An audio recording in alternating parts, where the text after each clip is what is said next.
presidente de la Fed. Entre el 1 de febrero será el nuevo presidente de la Fed. ¿Quién es Ben Bernanke?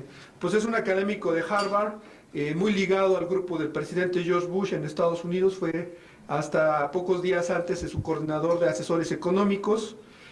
Hay una expectativa internacional sobre hacia dónde van a ir las tasas de interés, hacia mayores tasas de interés. Pues es una duda de los mercados financieros que se está presentando. La duda la vamos a poder resolverla en la primera reunión de la Fed, que es el 28 de marzo.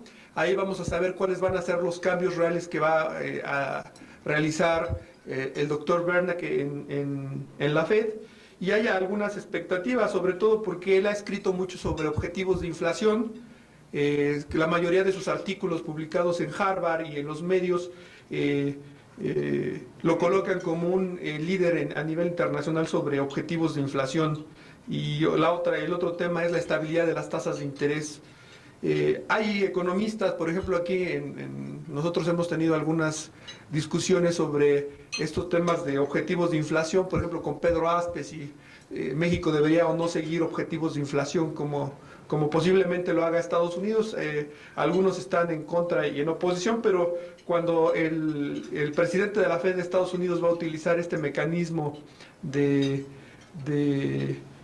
objetivos de inflación, quiere decir que más países probablemente lo vayan a utilizar, ¿no? Y el doctor Klein conoce al doctor Bernanke y considera que es una persona que tiene un conocimiento muy profundo de la economía de Estados Unidos y muy sólido. Entonces, creemos que los mercados van a actuar con moderación y que van a esperar los resultados de esa primera junta que va a ser histórica, después de un gran economista, Alan Greenspan, ¿no?, que por casi cerca de 20 años estuvo en la Fed y que ha sido algunos calificado como el mejor presidente de la Fed de todos los tiempos. Entonces Ben Bernanke pues tiene un reto importante, que será el de mantener la economía de Estados Unidos en orden, con estabilidad, y vamos a ver los pronósticos, ¿no?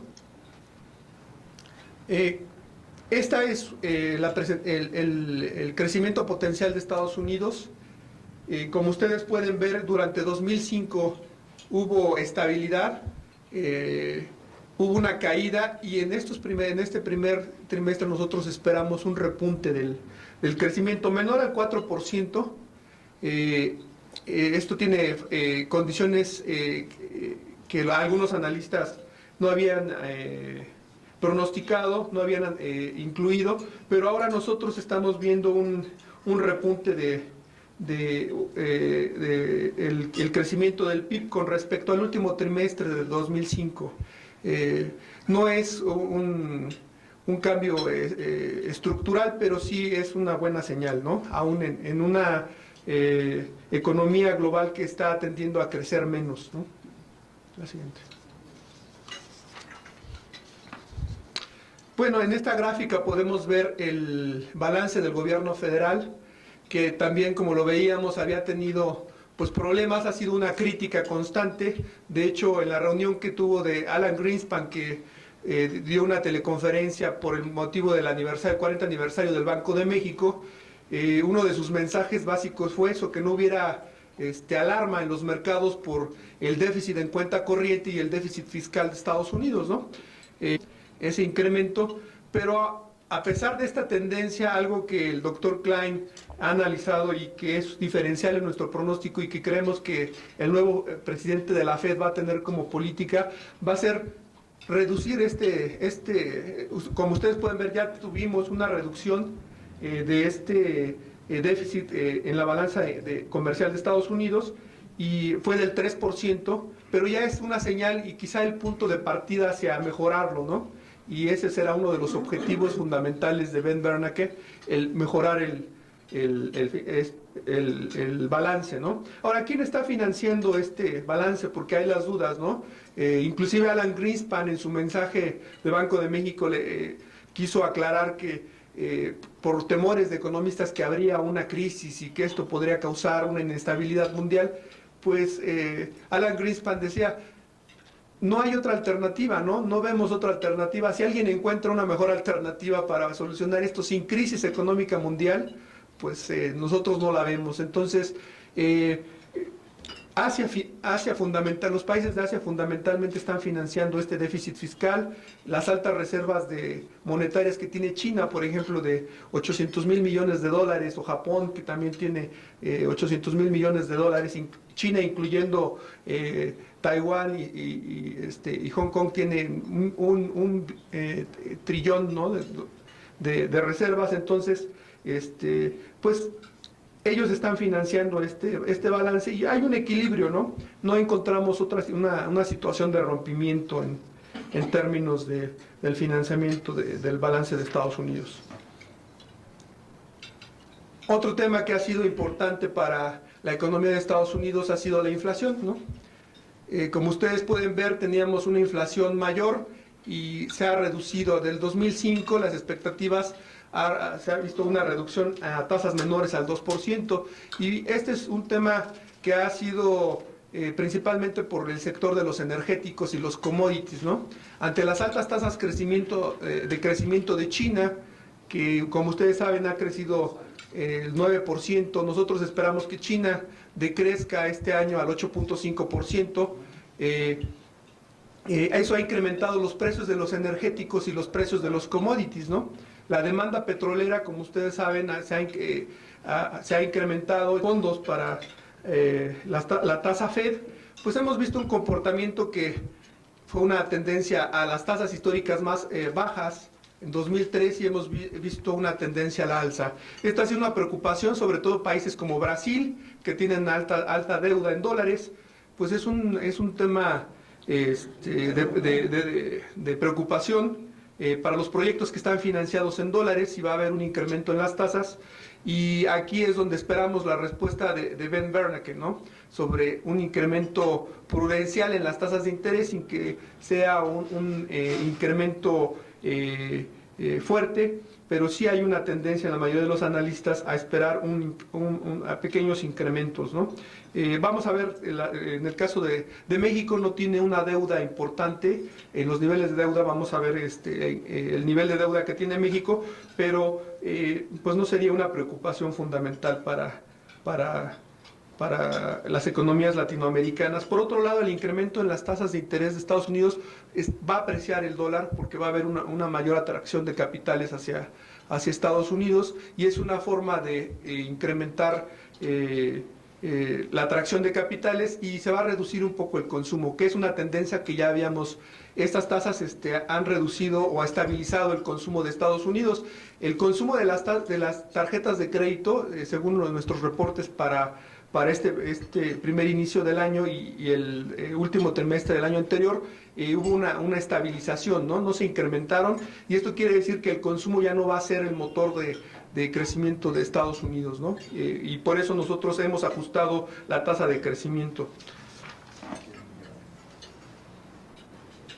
Otra preocupación pues son el spread de la deuda, de las tasas de interés a 10 años contra las tasas de los Treasury Bills, y vemos que ha habido una reducción, que quiere decir que en el largo plazo no se ve una tendencia de incremento sustancial en las tasas de interés, ¿no? Estas expectativas de que va a haber estabilidad en las tasas de interés, estabilidad en la política monetaria de Estados Unidos en el mediano y largo plazo, pues lo podemos ver en estos spreads, ¿no? En que no hay... se va a controlar, o es uno de los objetivos del gobierno de Estados Unidos, un mayor control. Durante el último trimestre se redujo 5.72%.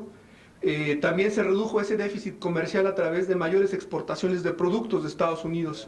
Se está incrementando otra vez la exportación de productos al exterior, y es una buena señal para la generación de empleos de Estados Unidos, ¿no? A pesar de que no va a ser suficiente. El déficit fiscal, pues como ustedes lo vieron, hay una señal de mejora. Dependerá de las acciones del gobierno del presidente Bush, y dependerá también del nuevo presidente de la Fed. Inflación, pues expectativas de presión. Seguimos viendo altos precios de energéticos, seguimos viendo altos precios de commodities.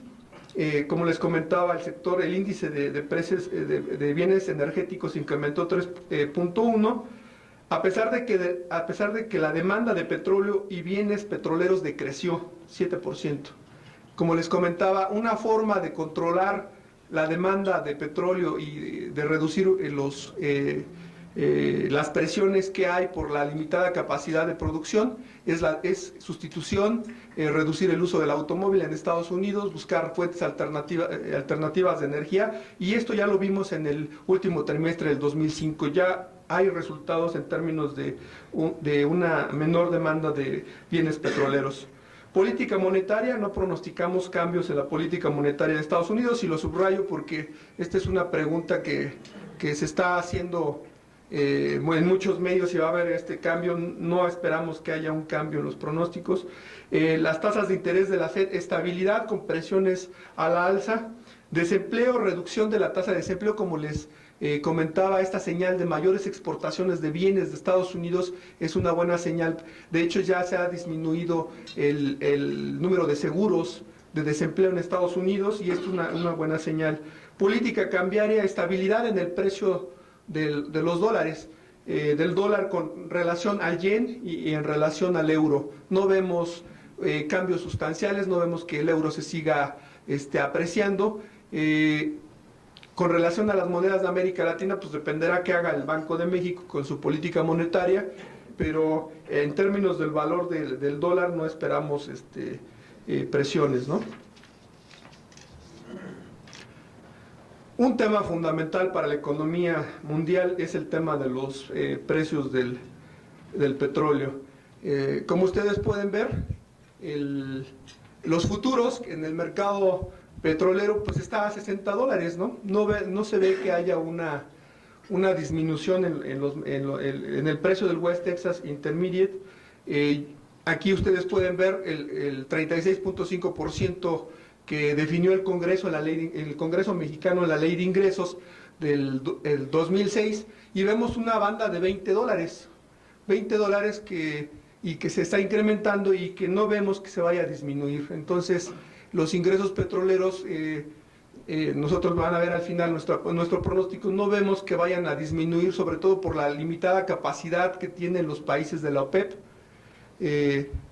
Vamos a ver un análisis más cercano a eso, pero es un tema que el año pasado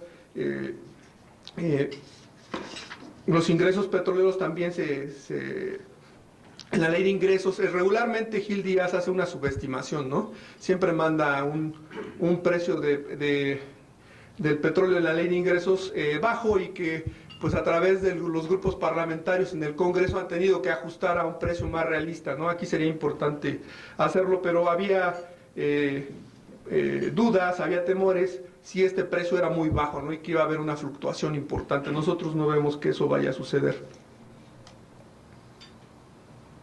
Siguiente. Bueno, la anterior, por favor. Vemos aquí el comportamiento del año pasado, de enero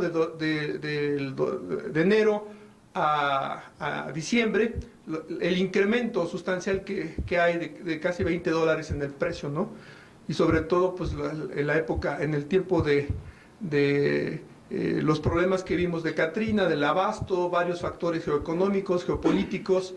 Y pues el diferencial de la mezcla mexicana hemos visto que se ha mantenido. Vemos el West Texas y el Brent, el comportamiento hacia el alza. El precio de la mezcla mexicana durante el año 2005 cerró en promedio en $42, cuando la Ley de Ingresos estaba en 27. Entonces, según nuestros cálculos, el secretario de Hacienda debe tener unos $10,000 millones por ahí de excedentes petroleros, y que sería importante saber cómo los distribuyó a estados. Este es un tema que es importante, cómo lo distribuyó a Pemex, a un incremento en infraestructura, cómo se van a utilizar, ¿no? Para gasto de inversión y gasto social, ¿no? Afortunadamente el precio lo incrementaron porque lo había enviado a $22 y se incrementó en el Congreso, entonces redujeron su margen de operación, ¿no? Pero por lo menos no hubo presiones en este 2005 en la economía mexicana, básicamente porque los precios del petróleo estuvieron altos, ¿no? ¿Cómo está el mercado cómo vamos a ver el mercado petrolero en el 2006? En el caso de la oferta hay una limitada capacidad excedente de producción. Arabia Saudita es el productor que tiene capacidad excedente, y hemos visto que los atentados, los problemas militares en Irak han disminuido la capacidad de producción de Irak. Hemos visto un deterioramiento de la producción de Irak, temores porque inclusive los terroristas o los grupos armados ya están atacando a los civiles que operan en las plantas de producción. Es una forma de detenerlo. Entonces hemos visto disminución de la producción de Irak. Y por otra parte, los países no miembros de la OPEP tampoco tienen capacidad excedente, ¿no? Entonces va a ser un problema esta limitada capacidad de oferta. ¿Y cuál ha sido la respuesta ante los altos precios del petróleo? Pues una reducción de la demanda de petróleo de China. Este año China va a consumir menos petróleo que el año anterior. ¿Por qué? Porque ya van a lanzar este año 1 millón de automóviles con energía eléctrica. Nosotros trabajamos con la Academia de Ciencias Chinas, y para nuestro pronóstico de los precios, pues la demanda petrolera es muy importante, la de China. Entonces vemos una reducción del precio del petróleo de la demanda de petróleo de China, una reducción, como ustedes ya lo vieron, de la demanda de Estados Unidos, porque está generando menor crecimiento económico. Además, Estados Unidos va a crecer menos y hay un efecto de disminución del consumo por hábitos, y demanda estable de Europa y del resto del mundo. Problemas geopolíticos, pues vamos a ver las tensiones políticas entre Irán y Estados Unidos. Irán ya está presionando a que va a reducir su producción petrolera, ¿no? Amenazando con reducirla, pero en términos realistas también ellos exportan petróleo a China y requieren recursos económicos, ¿no? Ya tienen convenios. Entonces no vemos que realmente Irán pueda cumplir sus promesas de disminuir. Estados Unidos no importa petróleo de Irán, entonces no vemos que le vaya a afectar. Más bien a los países que afectaría sería a Europa, que es a donde exporta Irán, y hacia China. Riesgos de atentados terroristas a las instalaciones petroleras de Irak. Ya lo hemos visto que hay amenazas desde los oleoductos, de las plantas, las refinadoras, e inclusive ya estos ataques a los trabajadores, ¿no? Ya ahora tienen que ir en convoys protegidos los trabajadores a las refinerías para poder operar. Problemas de oleoductos entre Rusia y Ucrania. Ya vimos que Rusia ha tenido conflictos, tiene por ahí también problemas de abastecimiento de gas y de petróleo hacia Europa. Entonces esos se están acentuando. Geoeconómicos, siempre cuando nosotros vemos incrementos en los precios, pues los hedge funds de Estados Unidos están comprando futuros, ¿no? Y hay una proporción de 5-1 en la operación de mercados de futuros con la producción real, ¿no? Entonces hay quien el factor especulativo y el premium de riesgo pues lo incrementa, ¿no? Factores naturales, pues ya vimos los ataques de Katrina, ya vimos los problemas de Katrina, de los huracanes. Entonces ojalá que no haya en este año problemas naturales que afecten los sistemas de producción y distribución petrolera a nivel mundial, ¿no?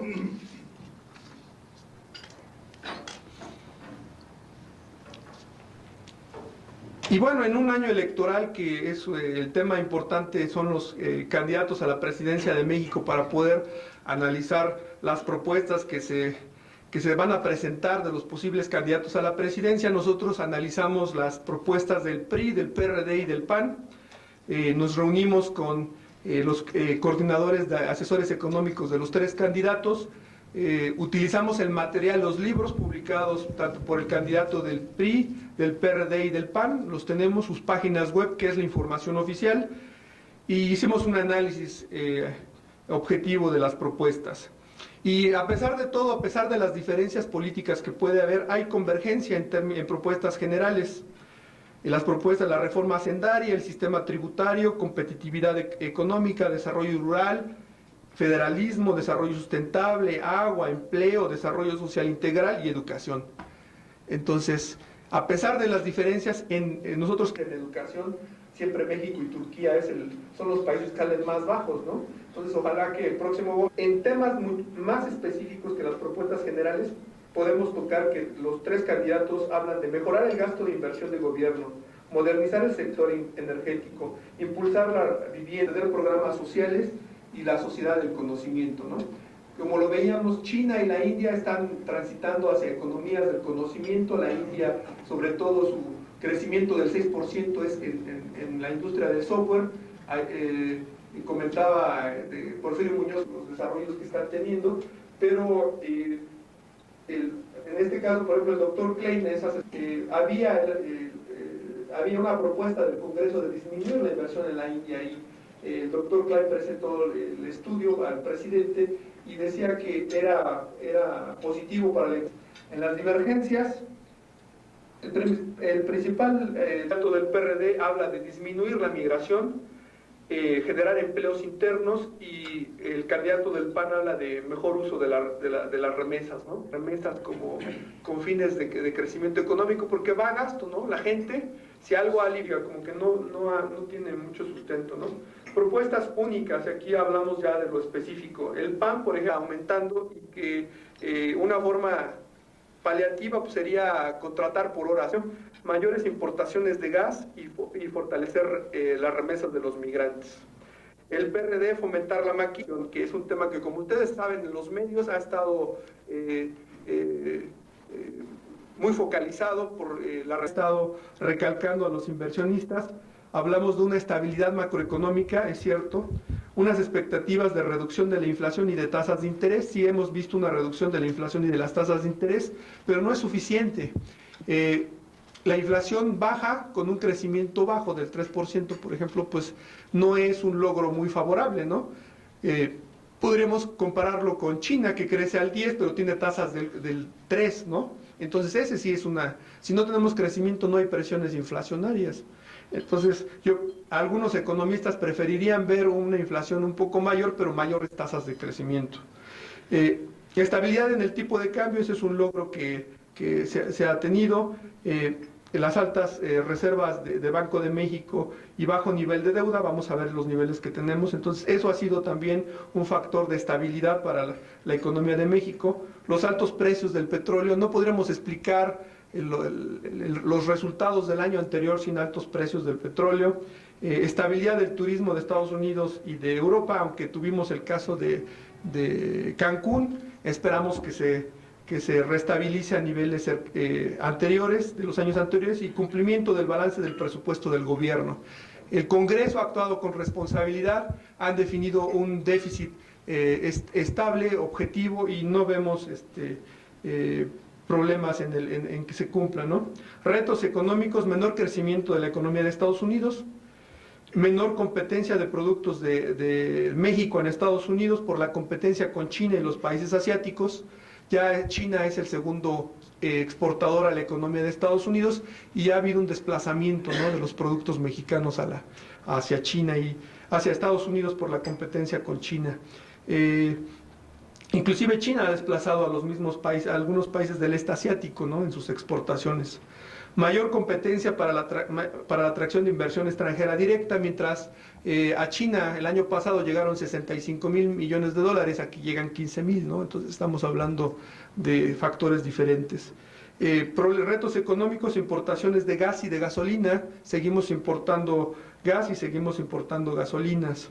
Limitado crecimiento de su mercado doméstico. Como vimos, la expansión del crédito ha llegado a su tope y no vemos que haya mayor consumo en términos de los consumidores en el mercado interno. Menor competitividad de los factores productivos.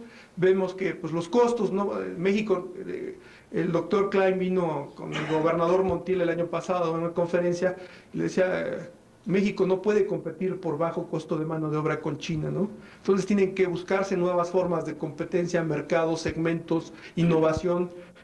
Sería el próximo gobierno, el diagnóstico que vemos de los tres candidatos es esa preocupación, ¿no?, que estamos viendo sobre la economía de México.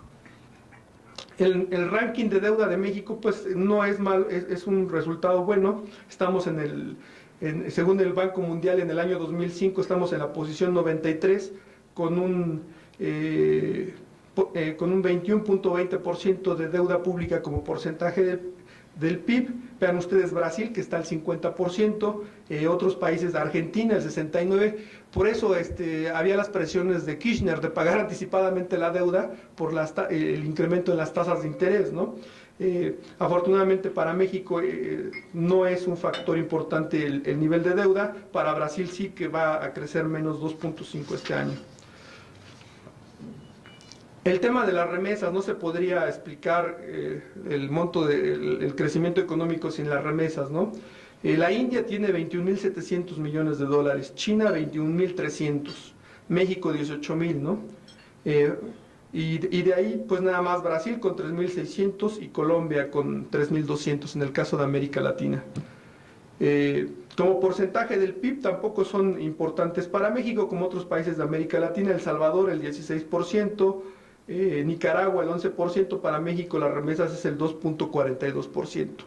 Pero aún estos 18.000 millones de dólares pues son mayores que los 2.000 millones de dólares que da oportunidades o Progresa, ¿no? Entonces, si algo ustedes se pueden dar cuenta que ha disminuido la pobreza en el país, pues son las remesas, y sobre todo en zonas rurales, porque según el último reporte del PNUD, pues la pobreza en zonas urbanas está creciendo, ¿no? Por la migración. ¿Cómo vemos la ley de ingresos del 2006? Pues el principal fuente de ingresos, el 32.42% de los ingresos son derechos a hidrocarburos definidos al precio del petróleo que ustedes vieron, ¿no? De 36.5 dólares por barril. El ISR va a ser el 27% y el IVA el 25%. Estos impuestos activos el 1.3%. El total de estos cuatro factores representan el 86% de los ingresos, ¿no? Seguimos siendo una economía petrolizada, y que no es malo tener una economía con producción petrolera. Lo importante es saber qué se va a hacer con esos recursos. Se van a reinvertir en Pemex, se van a reinvertir en infraestructura, se van a dar a gasto social a los estados. Inversión en Pemex, este año se destinó a través del Congreso una mayor inversión en Pemex. Vimos que ya hay zonas en las cuales Pemex requiere inversión en exploración, requiere mantenimiento en oleoductos, pues se le incrementó, se le va a dar el 2.19% del porcentaje de los ingresos. Y este año los ingresos como porcentaje del PIB representan el 15.76%. Como les hablaba, ¿no?